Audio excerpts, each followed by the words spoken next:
Tá em três personagens. O primeiro é o reclamante X, que no caso seria um vigilante, né, de segurança, que ele mora atualmente na cidade de Juí, no Rio Grande do Sul, e ele trabalha numa empresa representada como Y, né, que é a empresa de transportes de valores, que prestava serviço dentro de um banco de múltiplo de sociedade econômica mista. O vigilante ele acabou trabalhando num período de 3 anos e 11 meses. E dentro desse período, ele acabou solicitando seu desligamento por conta de não estar recebendo os seus direitos trabalhistas. Com isso, ele acabou procurando a Vara de Justiça do Trabalho para que, junto a um escrivão, montar a sua primeira petição inicial, argumentando alguns fatos. Durante esses 3 anos e 11 meses, ele recebeu o valor de R$ 826 por mês, não recebeu um terço de férias, não recebeu o 13º, alegou que nunca gozou férias, e fazendo jus ao pagamento de não ter recebido as férias, ele tinha direito a receber 4 períodos de férias, né, por conta da multa. Não recebeu também o fundo de garantia, o VT e o VR, e alegou que a sua escala era de 12 por 36 e não recebeu suas horas extras. Na petição inicial, estava dando um valor total de R$17 mil. Com isso, concluiu a petição. Após 48 horas, ambas as empresas, que no caso seria a Y e a Z, a de segurança e o banco, foram notificadas, e a primeira que se contestou, né, fez uma contestação por escrito, foi o banco, alegando que não tinha vínculo trabalhista direto com o empregador, né? Que no caso seria o segurança. Com isso, apresentou também que o vigilante ele trabalhava num período de 8 horas e 48 por dia e não trabalhava ao sábado. A primeira reclamada, que no caso seria a empresa de segurança, ela acabou sendo declarada como rével. Rével é quando uma empresa não acata uma ordem judiciária, não presta nenhum tipo de conta. E com isso, o próprio juiz da Vara de Trabalho marcou a sua primeira sentença. E com isso eu passo aqui para a Camila, que ela vai explicar um pouco. Boa noite.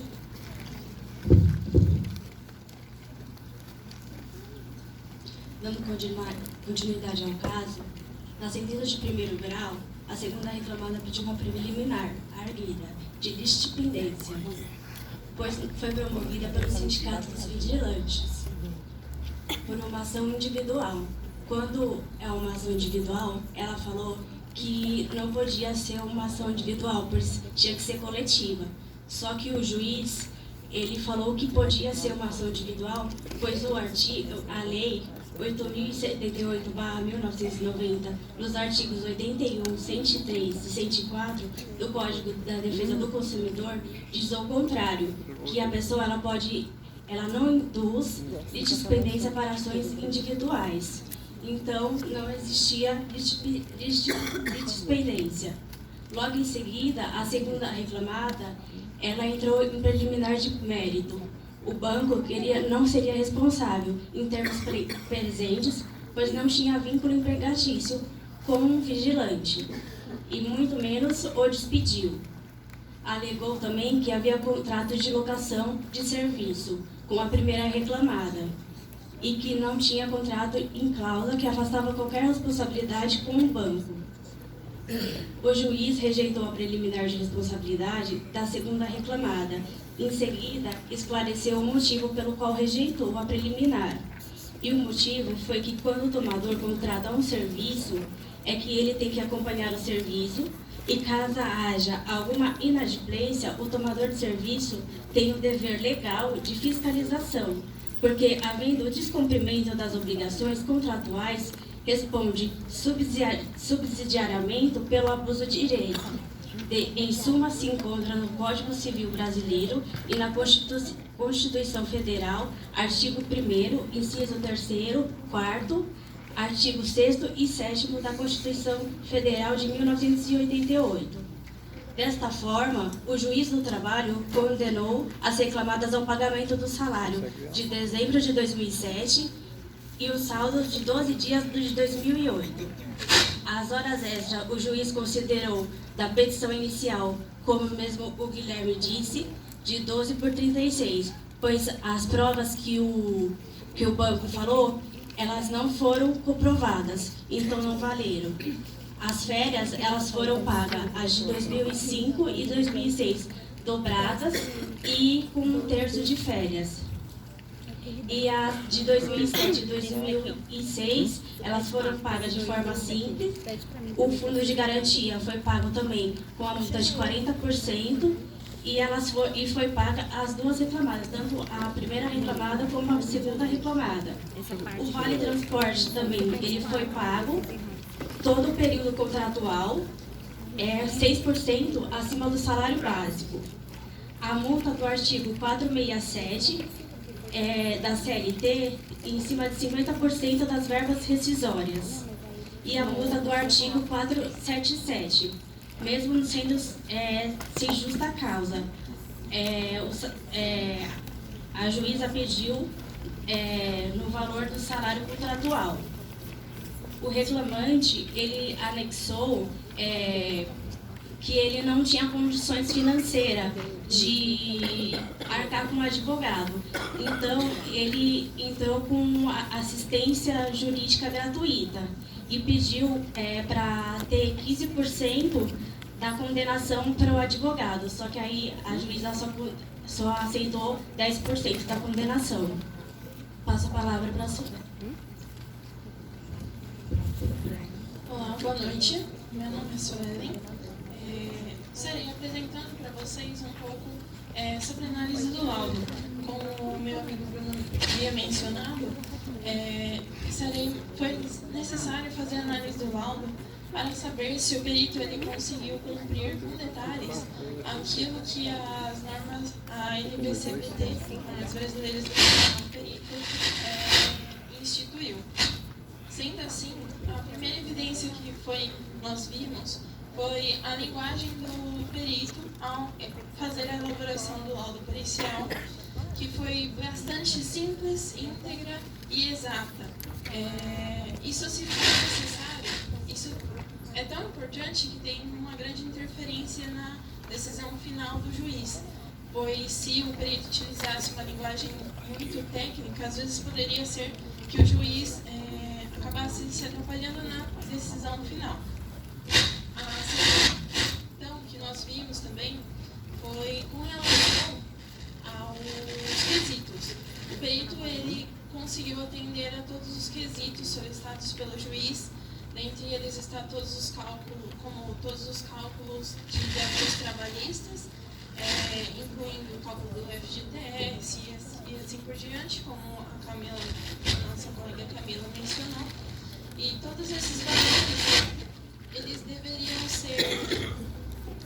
deveriam ser cumpridos dentro do prazo de 30 dias e os débitos deveriam ser atualizados com a FACDT, fatores diários acumulados e atualizados de débitos trabalhistas, conforme a súmula 21ª do Rio Grande do Sul.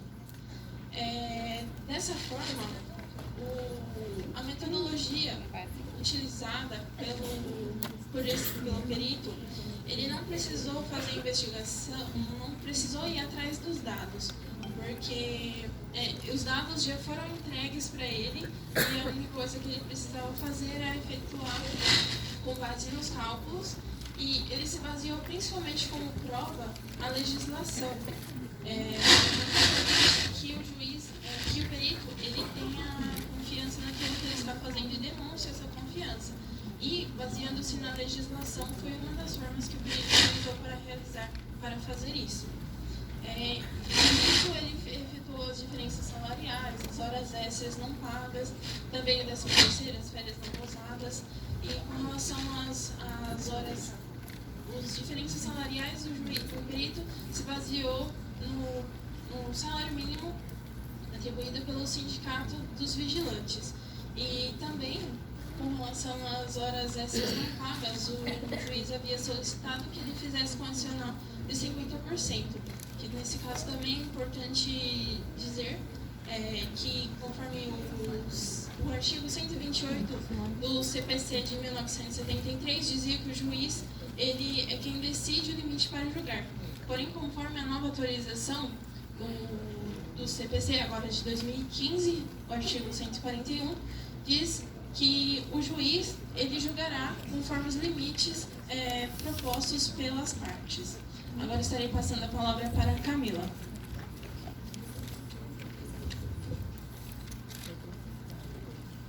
Só para finalizar, a juíza determinou que a condenação ela ficou na ação judicial de R$500 e a condenação ficou no valor total de R$25 mil.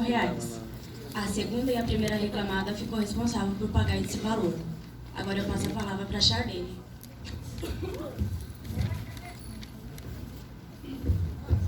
Boa noite novamente. Bom, o caso apresentado, ele foi uma ação trabalhista de um funcionário demitido por uma empresa terceirizadora e ele exigia os direitos não pagos durante o período trabalhado. Bom, a ação foi aberta contra o banco a qual ele prestou o serviço.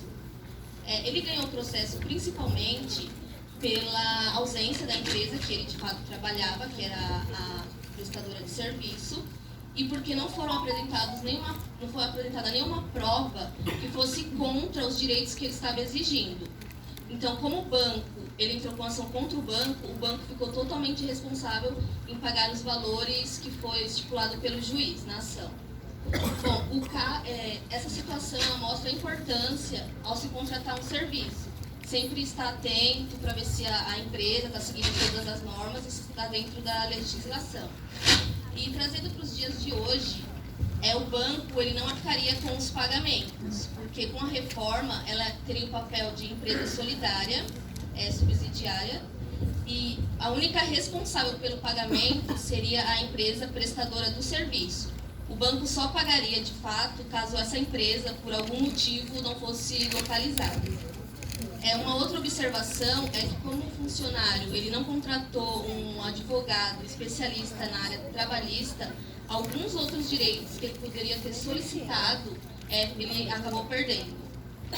Para a definição do valor a ser liquidado, foi contratado um perito contador, que foi solicitado pelo juiz, conforme demonstrado durante a apresentação, e ele tinha um amplo conhecimento na legislação trabalhista da época em que ocorreu o caso. O principal objetivo a ser demonstrado nesse trabalho foi o trabalho do perito, que além dele ter que ser um expert na área de atuação, ele deve trabalhar com ética, profissionalismo e sempre seguindo as normas estabelecidas pela legislação. Bom, esse foi o trabalho. Eu agradeço a atenção de todos. Muito obrigada.